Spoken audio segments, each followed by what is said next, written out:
నమస్తే అండి. మీ అందరి ముందుకి రావాల్సిన అవసరం కల్పించింది ఇద్దరు మేధావులు. ఒకరు ప్రొఫెసర్ నాగేశ్వర్ గారు, రెండో అతను లీడర్ పేపర్ అధినేత రమణమూర్తి గారు. ఇంకా కొంతమంది ఉన్నారనుకోండి, కానీ నేను ఈ ఇద్దరిది చూశాను. చూసిన తర్వాత రెస్పాండ్ చేయాలి. నిజంగా విషయాలు ప్రజల ముందు పెట్టాలి, కార్మికుల ముందు పెట్టాలి, భూ నిర్వాసితుల ముందు పెట్టాలన్న ఉద్దేశంతో నేను ఈ వీడియో పబ్లిక్కి రిలీజ్ చేస్తున్నాను. ముఖ్యంగా 10 ప్రశ్నలు ప్రొఫెసర్ నాగేశ్వర్ గారు వేశారు. ఒకటి అంటే ఆయన 10 ప్రశ్నలు కూడా బ్లాక్ మెయిలింగ్ రాజకీయం నేర్పిస్తున్నారు. ఎందుకంటే ఆయన మొట్టమొదటిది ఏంటంటే స్టీల్ ప్లాంట్ ప్రైవేటీకరణ ఆపితేనే ఉపరాష్ట్రపతికి మద్దతు ఇస్తామని చెప్పి కేంద్రాన్ని నిలదీయండి, అలా చేస్తే అలాగే జలక్ ఇస్తే ఆగిపోతుంది. సో అది blackmail, it's not correct. హక్కుల గురించి పోరాడాలి తప్ప ఏదో జగన్మోహన్ రెడ్డి చెప్పినట్టు అక్కడ మద్దతు తక్కువైతే నేను ఇస్తేనే చేస్తానని మెడ వంచేస్తాను, కోకేస్తాను కాదండి. Just we should talk about law and legal rights. దాని గురించి వెళ్ళడం. రెండో ప్రశ్న, ఇటీవల తెలుగుదేశం ఎంపీలు వెళ్ళి స్టీల్ ప్లాంట్ కి అంటే Mittal steel plant, Arcelor Mittal steel plant కి మద్దతుగా వెళ్ళారు. ఎందుకు వెళ్ళారో అడగండి అని ఒకసారి చంద్రబాబు నాయుడు గారిని కూడా మీరు అడగండి, తప్పలేదు. వెళ్ళారా లేదా? ఎందుకంటే ప్రైవేట్ ఇన్వెస్ట్మెంట్ కావాలి, ఇండస్ట్రీస్ కావాలి, పారిశ్రామికంగా ఈ ప్రాంతం అభివృద్ధి చెందాలి అంటే ఇంకో స్టీల్ ప్లాంట్ రాకూడదని మీరు ఎందుకు అనుకుంటారు? మీకు ఇంకా సంకుచితమైన ఆ కమ్యూనిస్ట్ భావజాలం ఉండిపోయింది. ప్రైవేట్ రంగంలో రావాలి, వాళ్ళకి కావాల్సిన ఇన్సెంటివ్స్ ఇవ్వాలి, అలాగనే పబ్లిక్ సెక్టర్ అప్పుకోకర్లా. సో కాబట్టి మీరు చెప్పింది తెలుగుదేశం వాళ్ళు వెళ్ళి ఆర్సీఎల్ మిట్టల గురించి మాట్లాడడం తప్పని నేను అనుకోవడం. తప్పనిసరిగా మన రాష్ట్రంలో ఒక ఇండస్ట్రీ వస్తుంది అంటే, పెట్టుబడులు వస్తున్నాయంటే మనం అట్రాక్ట్ చేయాలి. మూడోది, కేంద్ర కేబినెట్ రెజల్యూషన్ ఉపసంహరించుకోలేదు, ప్రైవేటైజేషన్ గురించి ఇచ్చింది, దాన్ని ఉపసంహరించుకోమని అడగాలి. 11,440 కోట్లు దేనికి వినియోగించారో చెప్పండి. కేంద్రాన్ని ఉక్కు ప్రైవేటీకరణ మీద కేంద్రాన్ని రెజల్యూషన్ ఉపసంహరించుకోమని కేంద్రాన్ని నిలదీయండి. చాలా మంచి సముచితమైనది, దీనికి సమాధానం కూడా చెప్తాను. అలాగే 42 operations including blast furnace and capital thermal plant తో సహా ప్రైవేట్ కాంట్రాక్టర్లు టెండర్ పిలిచారు అన్నారు. అది 44 కాదండి, యాక్చువల్గా 32 ఆపరేషన్స్ మాత్రమే ఆగస్టు 16వ తారీఖున టెండర్ పిలవడం జరిగింది. అది 44 అని మీరు చెప్పారు, అది కూడా వెరిఫై చేద్దాం. కానీ ఆపరేషన్స్ ప్రైవేటైజ్ చేయడం అన్నది ప్లాంట్ ని అమ్మేయడం కాదండి. జీవీఎంసీలో, లేకపోతే విశాఖపట్నం పోర్టులో ప్రతి దగ్గర కూడా అవుట్ సోర్సింగ్ అని ఉంది. ఇప్పుడు ఈవెన్ మన ప్రతి రాజధానిలో కూడా అన్ని ఆపరేషన్స్ అవుట్ సోర్సింగ్ లో జరుగుతున్నాయి. అంత మాత్రాన్ని రాజధాని మన చేతిలో లేదు అనడానికి లేదు కదా. అలాగే నెక్స్ట్, క్యాప్టివ్ మైన్స్ ఎందుకు ఇవ్వరని అడగరు అన్నారు. పవన్ కళ్యాణ్ గారు క్యాప్టివ్ మైన్స్ ఇవ్వమనే కాదు, ఒక స్లర్రీ పైప్ లైన్ వీలైతే వెయ్యండి అని కూడా చెప్పారు. నెక్స్ట్, ఆ పిలిచిన ఎక్స్ప్రెషన్ ఆఫ్ ఇంట్రెస్ట్ లో మైనింగ్ సప్లై కూడా ఉంది, అది కూడా చూడండి. ఓకే, నెక్స్ట్ 5,000 ఉద్యోగుల్ని తొలగించారు, కాంట్రాక్ట్ ఉద్యోగులను తొలగించారు అన్నారు. ప్లాంట్ ప్రైవేటైజ్ చేస్తున్నారో లేదు, తొలగించారో లేదు కాదండి. ముఖ్యంగా మీరు చూడాల్సింది ఏంటంటే, ఉద్యోగ భద్రత కంట కార్మిక సంఘాలు ప్రతి ఒక్కరు కూడా ఏమయ్యాయంటే, మాకు 5 ఉద్యోగాలు, మాకు 4 ఉద్యోగాలు, వీళ్ళకి 5 ఉద్యోగాలు అని చెప్పి మన వ్యక్తుల దగ్గర డబ్బులు తీసుకొని అక్కడ ఉద్యోగాలు సృష్టించారు. సో డెఫినెట్ గా ఏ ఉద్యోగం ఎంతమంది ఎంప్లాయీస్ ఉండాలో అంతమంది ఎంప్లాయీస్ ఉండాలి, అంతకంటే ఎక్కువ ఉంటే కూడా కరెక్ట్ కాదు. ఆ ఉద్యోగుల్ని తొలగిస్తున్నారు అంటే వేరే దగ్గర వినియోగించుకునే కార్యక్రమం చేస్తారు, అది వేరే సంగతి. కానీ ప్రైవేట్ ఉద్యోగుల్ని తొలగించడం, నియమించడం అనేది అది ప్రభుత్వం డిక్టేట్ చేస్తే ఆగే పరిస్థితి కాదు. స్టీల్ ప్లాంట్ ప్రాఫిట్ లోకి రావాలా వద్దా? రావాలనుకుంటే వాళ్ళు స్టీల్ ప్లాంట్ ఏం చేయాలో చేయనియండి, అంతే తప్ప అందరూ ఎవరు మట్టుబాటు తినేసి ప్లాంట్ని లాభాల్లోకి రావాలంటే ఎక్కడి నుంచి వస్తుంది? నెక్స్ట్, మీరు అడిగింది 7వ ప్రశ్న, మిట్టల్ ప్లాంట్ కి రాయితీలు, క్యాప్టివ్ పోర్ట్ ఇస్తున్నారు, స్థలం ఇస్తున్నారు, చాలా రాయితీలు ఇస్తున్నారు, మొత్తం రాయితీలు ఎంత ఇస్తున్నారు అని అడిగారు. చాలా సమంజసమైన ప్రశ్న, ఎంత ఇస్తున్నారో తెలుసుకోవచ్చు, అది నేను సమర్థిస్తాను. నెక్స్ట్ ఏంటంటే, విశాఖపట్నం స్టీల్ ప్లాంట్ పోర్టు ప్రైవేటీకరణ చేశారు, కోల్ సప్లై లేకుండా చేశారు, దానివల్ల నష్టం వస్తుందని.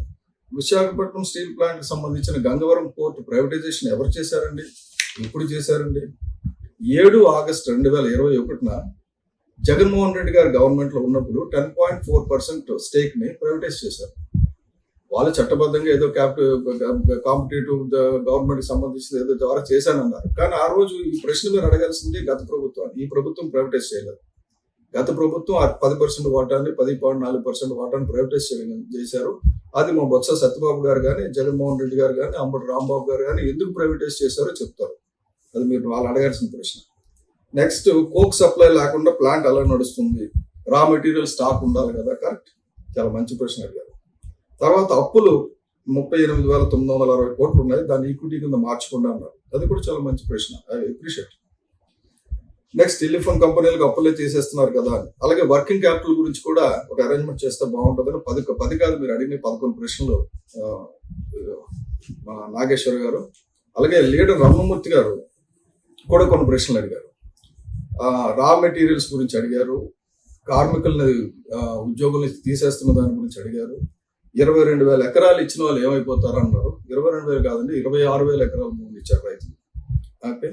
నెక్స్ట్, 16 లక్షల కోట్లు మాఫీ చేసిన కేంద్రం 38,000 కోట్లు ఎందుకు చేయదు? ప్రైవేట్ సంస్థలకు 16 లక్షల కోట్లు మాఫీ చేశారు కదా, ప్రభుత్వ రంగ సంస్థ 30. తప్పనిసరిగా ఇటువంటిది అడగాలి సార్. నెక్స్ట్, ఇంకోటి చెప్పారు, మీరు హెచ్చరించారు పవన్ కళ్యాణ్ గారికి. పవన్ కళ్యాణ్ గారు, మీరు తెలుసుకోకుండా మాట్లాడుతున్నారు. ఉభయ రాష్ట్రాల ప్రజలు, తెలుగు రాష్ట్రాల ప్రజలు మిమ్మల్ని వ్యతిరేకిస్తారు, మీ మీద తిరుగుబాటు చేస్తారు. దాని గురించి ఎదురు చూస్తున్నాం. రమణమూర్తి గారు, తిరుగుబాటు చేయాలని ఎదురు చూస్తున్నాం. ఓకే, చేయండి, చేస్తే సమాధానం వస్తుంది. ఎందుకంటే ఈ మేధావులు ఇద్దరికి నేను సంధించే 4 ప్రశ్నలు ఉన్నాయి. మొదటి ప్రశ్న, పవన్ కళ్యాణ్ గారు ఉద్యమం నీరసం అయిపోయిన సందర్భంలో స్టీల్ ప్లాంట్ సంఘాల ఉక్కు నిర్వాసుల కోరిక మీద ఆయన 31 అక్టోబర్ 2021 విశాఖపట్నం స్టీల్ ప్లాంట్ ఆవరణలో లక్షలాది మందితో బహిరంగ సభ పెట్టారు. అందులో అందరు కార్మిక నాయకులను వేదిక మీద పిలిచారు. ప్రతి ఒక్కడు మెడలు చేస్తాం, ఇది చేసేస్తాం, అది చేసేస్తాం అని ఊకదంపుడు ప్రశ్న సమాధానాలు లెక్చర్లు ఇచ్చారు కమ్యూనిస్ట్ పార్టీ, మార్క్సిస్ట్ సోదరులు. అలాగే మిగతా వాళ్ళు కూడా అడ్డదిడ్డగా అన్ని మాట్లాడారు. కానీ పవన్ కళ్యాణ్ గారు చెప్పింది ఏంటంటే, సమిష్టిగా ఉంటేనే మనం విజయం సాధిస్తాం, కాబట్టి అందరం కలిసి రండి, మీ అందరూ వెనక నేను ఉంటానన్నారు, ముందు ఉంటానన్నా. ఆయన రిక్వెస్ట్ చేసింది జగన్మోహన్ రెడ్డి గారిని, మీరు అందరూ కలిసి ముందుకు వస్తే కేంద్రాన్ని నిలదీద్దాం అన్నారు. అందరూ కలిసి వెళ్దాం, మీతో పాటు నేను వస్తాను. అది ఎందుకంటే అక్టోబర్ 21 నుంచి జగన్మోహన్ రెడ్డి గారు ఉన్నంతకాలం 24 మే వరకు ఎందుకు అది తీసుకోలేదు? పైపెచ్చు ఆ రోజు బొత్స సత్యబాబు మాట్లాడింది కానీ, మోహన్ రెడ్డి గారు మాట్లాడింది కానీ, ఆ గుట్కా నానీలు మాట్లాడింది కానీ ఏంటండి? మోడీ గారి ఇంటర్వ్యూ వాళ్ళకి దొరకడం లేదు. అమర్నాథ్ కూడా, ఆయన మంత్రి కర్మకారి, ఆయన కూడా మోడీ ఇంటర్వ్యూలు దొరకడం లేదు. మా ద్వారా వెళ్ళి ఫోటోలు తీయించుకుందాం అనుకున్నారు మోడీ గారితో పవన్ కళ్యాణ్ గారు. మేము అటువంటి అవకాశము. అంటే ఎంత చెత్త వాళ్ళు మనల్ని పరిపాలించారో, ఎంత చెత్త నాయకులు మనల్ని పరిపాలించారో మీరు చూడాలి. సో ఢిల్లీకి వెళ్ళి ఎందుకు మాట్లాడడానికి, అఖిలపక్షం వేయడానికి, అఖిలపక్షంలో మీ వెనకథలు వస్తానన్న పవన్ కళ్యాణ్ గారు మాట ఎందుకు తీసుకోలేదు? మీరు కార్మిక సంఘాలు ఎందుకు ముందుకు రాలేదు? ఈ రోజు కార్మిక సంఘాలకు మాట్లాడే హక్కు ఉందా? పవన్ కళ్యాణ్ గారు వ్యతిరేకించే హక్కు ఉందా? ఈ స్టీల్ ప్లాంట్ గురించి మాట్లాడే హక్కు ఉందా కార్మికులకి? ఎందుకు నిలదీయలేదు 24 మార్చి ఏప్రిల్ వరకు జగన్మోహన్ రెడ్డి? ఈ రోజు కూడా ఎందుకు అఖిలపక్షం ఇవ్వమని ఎవరు వచ్చి ముందుకు వచ్చి అడగడంలా? జగన్మోహన్ రెడ్డి ఎందుకు అడగడంలా? బొత్స సత్యబాబు ఎందుకు అడగడంలా? వీళ్ళందరికీ ఏంటంటే అక్కడ ఆస్తుల్లో ప్రైవేటైజ్ అయిపోతే అందులో ఓటాలు కావాలి. నేను ఇవాళ డైరెక్ట్గా చెప్తున్నా, దీనికి సమస్యకు పరిష్కారం అఖిలపక్షం అందరూ కలిసి వెళ్ళి కేంద్రాన్ని నిలదీయాలి. మీకు అమిత్ షా గారు తెలుసు కదా, మీరు బ్లాక్మెయిల్ చేయండి. బ్లాక్మెయిల్ రాజకీయాలు వద్దండి, హక్కుల ద్వారా సాధించుకుందాం. విశాఖ ఉక్కు పోరాడే సాధించుకున్నారు. 1966లో మొదలుపెట్టిన ఉద్యమం అది. 1966లో ఎంతమంది చనిపోయారు? 12 మంది 1966లో చనిపోతే, తర్వాత 67లో మిగతా వాళ్ళు చనిపోయారు, 20 మంది. కాబట్టి ఆ చనిపోయినప్పుడు కూడా అంతమంది ప్రాణత్యాగం చేసి 66, 67లో ప్రాణత్యాగం చేస్తే 70లో government of India steel plant విశాఖపట్నంలో చేస్తానని చెప్పింది. 80లో ల్యాండ్ ఎక్విజిషన్ స్టార్ట్ అయింది. 90లో ప్లాంట్ ప్రొడక్షన్ స్టార్ట్ అయింది. 99లో డిస్ఇన్వెస్ట్మెంట్ దీపం అని పెట్టారు. మొత్తం పబ్లిక్ సెక్టర్స్, ఇండియాలో ఉన్న పబ్లిక్ సెక్టర్స్ అన్ని డిస్ఇన్వెస్ట్మెంట్ చేస్తామని పార్లమెంట్ లో తీర్మానం చేశారు. అన్ని పార్టీలు, అందరు ఎంపీలు దాన్ని మద్దతు ఇచ్చారు. ఒకసారి పార్లమెంట్ శాసనం చేసిన తర్వాత దాన్ని మార్చాలంటే మళ్ళీ పార్లమెంట్ మార్చాలి, అంతే తప్ప ఏ ఒక్క పార్టీ వెళ్ళి బ్లాక్మెయిల్ చేస్తే మారదండి. ప్రొఫెసర్ గారు గుర్తుపెట్టుకోండి. అలాగే ఈ 2001 నుంచి స్పెషల్ గా ఈ డిస్ఇన్వెస్ట్మెంట్ కు మినిస్ట్రీ వచ్చేసింది. మంది ఇప్పుడు ఏంటంటే 20% ఈక్విటీస్ అమ్మాలని పెట్టుకున్నారు ముందు. ఇప్పుడు చేసిన దాంట్లో ఇంత గొడవ పెడుతున్నారు కదా. మీరు చూడాల్సింది ఏంటంటే, ఈ కేంద్రం డిస్ఇన్వెస్ట్మెంట్ చేస్తానన్న దాంట్లో ఎక్కడ కూడా ఇప్పుడు ఇచ్చిన టెండర్ ఇచ్చారన్నారు కదా, 32 క్రిటికల్ ఆపరేషన్స్ కి టెండర్ ఇచ్చారు కదా, అది ప్రైవేటైజేషన్ కాదండి. ఆపరేషన్స్ ప్రైవేటైజ్ చేస్తున్నారు. ఆపరేషన్స్ ప్రైవేటైజ్ ఎందుకు చేస్తున్నారంటే ఎఫిషియన్సీ పెంచి స్టీల్ ప్లాంట్ ని లాభాల బాటలో పెట్టడానికి చేయక తప్పని పరిస్థితి. రెండోది 100% shares RINL states government of India ద్వారానే ఉంటాయి. ఒక్క షేర్ కూడా అమ్మల. మీరు వైసీపీ షేర్లు అమ్మేసుకుంటే, పోర్టులో షేర్లు అమ్మేసుకుంటే మాట్లాడలేదు, కానీ షేర్లు అమ్మకపోయినా దీన్ని ఒక ఆపర్చునిటీ చూసుకుని ఒక న్యూసెన్స్ క్రియేట్ చేయాలి, పబ్లిక్ లో ఒక అనుమానం క్రియేట్ చేయాలి. అది తప్పండి. మీలాంటి మేధావులు ముఖ్యంగా సమాజాన్ని ఉద్ధరించాల్సిన వాళ్ళు ఏం చేయాలంటే అఖిలపక్షం వేయండి అని డిమాండ్ చేయాలి. అఖిలపక్షం వేస్తే స్టీల్ ప్లాంట్స్ అన్ని ప్రాబ్లమ్స్ సాల్వ్ అవుతాయి. దాని గురించి మాట్లాడకుండా ఈ మేధావులందరూ ఇలా మాట్లాడితే వైసీపీ ఉన్నప్పుడు ఎందుకు నోరు మూసుకున్నారో అని మిమ్మల్ని నేను సూటిగా ప్రశ్నించాల్సి వస్తుంది. దీనికి సమాధానం చెప్పాలి. Thank you. ఇది ప్రజలకు తెలియాలని చెప్తున్నా. అఖిలపక్షం మాత్రమే స్టీల్ ప్లాంట్ ని రక్షించగలదు. అంతేగాని ఎవరైనా వెళ్ళి బ్లాక్ మెయిల్ చేయండి, ఇస్తే చేస్తామంటే రేపొద్దున ఇంకోటి వస్తే తీసేస్తాడు. అది కాదు కదా మనకు హక్కు, మన బాధ్యత. డిస్ఇన్వెస్ట్మెంట్ పవన్ కళ్యాణ్ గారు అడిగింది ఏంటి, ఎందుకు చెప్పారు నేను చేయలేను అని ఎందుకు చెప్పారంటే పార్లమెంట్ తీసుకున్న నిర్ణయాన్ని ఒక రీజనల్ పార్టీ వాడు వెళ్ళి మార్చలేరండి. దాన్ని మార్చాలంటే ఒక శక్తి కావాలి.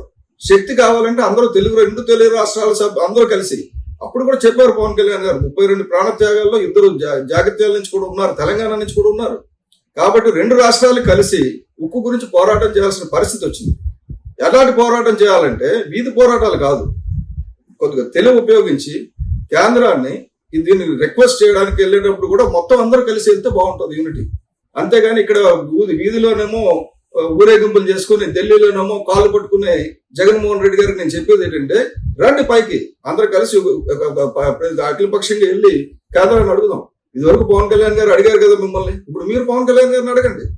అది మీరు చేయాల్సిన పని. Thank you.